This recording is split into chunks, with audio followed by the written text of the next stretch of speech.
So it's extremely difficult to find an opportunity. You look at 1,000 and there's one that you close on. Then once you think you find a deal, now you have to think about where does the money come from? I primarily use debt and equity. So the equity is going to be me and a friend, or me and a relative, or me and a couple people. And the debt is going to come from a bank, or it's going to come from an agency, or a private equity firm, or a life insurance company. And so there's a lot of hats that you have to wear, and getting that first deal done, I would tell people, ask for help.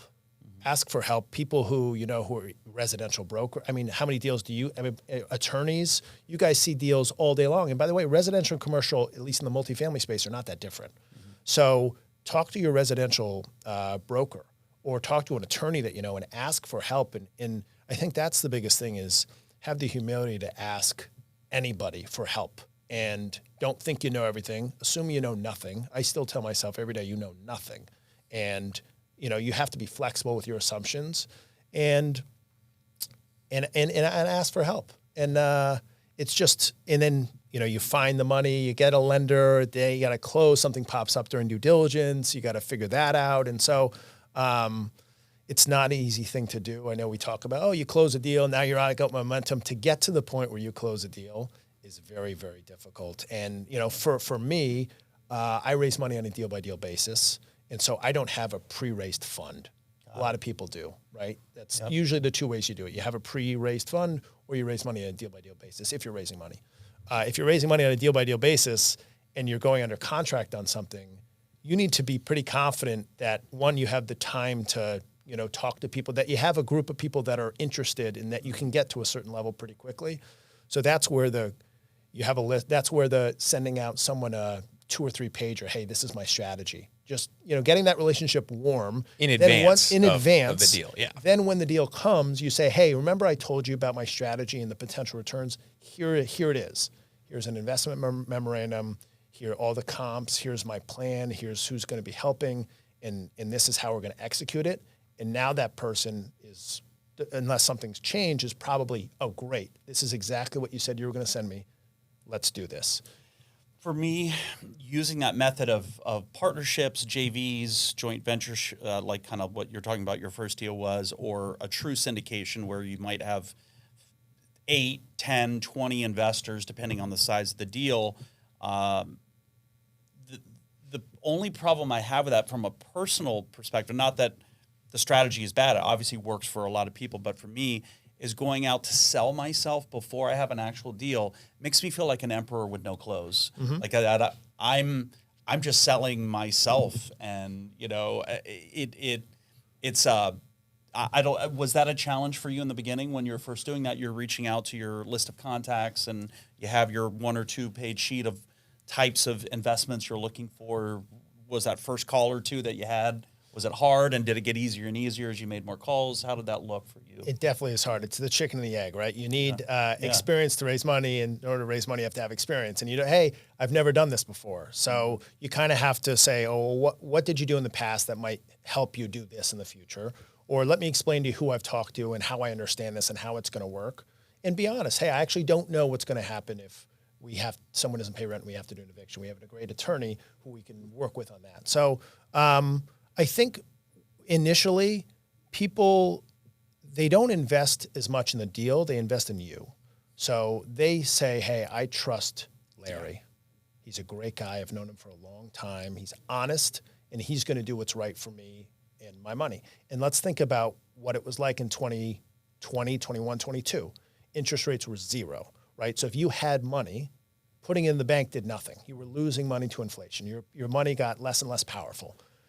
If you want to put in the stock market, multiples on equities were crazy. So most people said, I'm not investing in the stock market. It's too overvalued. There's going to be a correction. Fixed income, again, interest rates are 0. So there weren't a lot of places to put your money. So real estate was a really interesting place because it's a hedge to inflation, right? Costs go up, you pass it through to the tenant. So for a lot of people, they were sitting on money and they said, I don't even know what to do with this. So investing in someone that I know, that I trust, in an alternative asset like real estate is an interesting place where I get a dividend. We invest in cash flowing assets. We don't do ground up construction. So from day one, you're getting a check every quarter. Hey, I'm getting a check.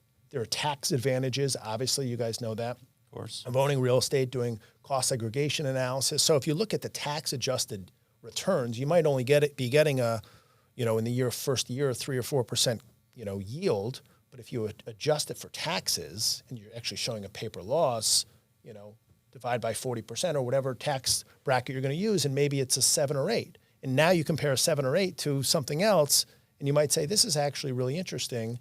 And not only that, I'm helping someone I know. So I think that you go to people who trust you and know you. They say, I don't care what the deal is. I trust you and I want to support you. And I have the ability to do that. And so I think that's the biggest thing is that, your reputation, the way you do business, and showing them that, hey, I'm not going to be over leveraging these assets. I'm not buying a property and getting 90% financing. Like, whoa, hey, we're going to stick to about 50% of cost because we don't want to do anything crazy. And that gets people comfortable too. A lot of times in these smaller deals, you'll have to go recourse as well personally. Sure. So I'll put my personal balance sheet up as well and say, hey guys, not only am I investing in the deal, but I'm guaranteeing the loan, which is not ideal. But sometimes with smaller deals with, you get a lot of mom and pop owners who don't have leases or don't have, and we know how these properties operate because we're down here and we have properties that are operating. So the lender might say, hey, listen, this is tough to underwrite.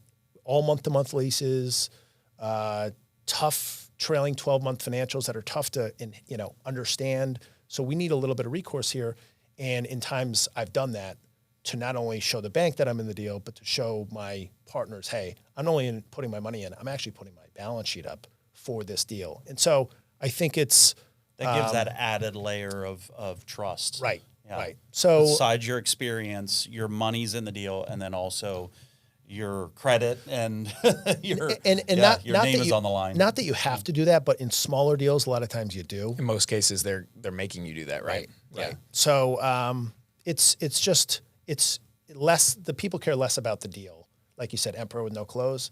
They don't really care about the deal. They care about you, and they care about what you're doing and the strategy. Most people are like, all right, Florida, multifamily. This guy I know, I'm in.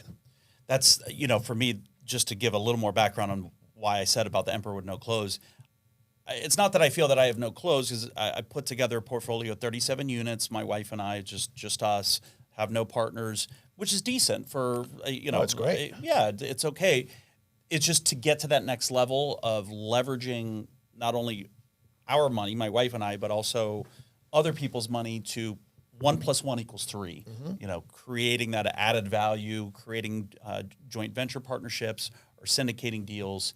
It's just it just requires that extra layer of confidence to know that you are adding value and you have that experience and that other people will trust you with their money. It's just that next step in your investing career that I'm in the process of actually doing now through that syndication course I took. So yeah, I don't know if you have thoughts on that too. Yeah, for me, again, me and my you have partner, me and together more or less 100 units, which is very impressive. But yeah, and we've done that, and we've had people that wanted to. We have people to this day. We have a Rolodex of people that would invest with us, and we haven't done it mostly because there's like just this level of added complexity to doing it. And if we had the money to do it, we just knocked it out. And deals are so hard to find that if I had an infinite amount of deals to do, well, I'd be probably syndicating more, right? Or doing something of that nature. But we haven't done it yet because we haven't wanted to go through that level of complexity. And then back to, like, you probably experienced this on your first deal, it was a 4-unit and it's small dollars, right? And you got 4 people in the deal, each of them own a unit basically, right? And so I don't know what the rents are on that. It's $1,500 a month, whatever. So each person's making $200 a month. So it's like, and now we've just created this whole complex structure.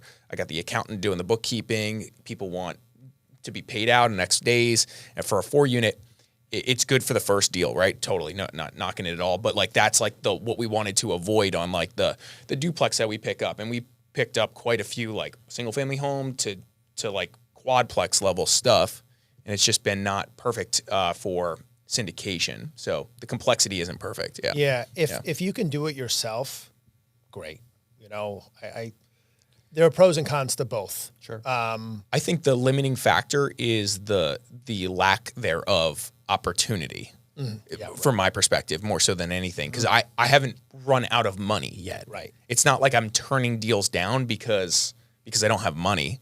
That's at least been my experience. Like, it's so hard, back to your point, it's so hard to do a deal that's good. Yeah.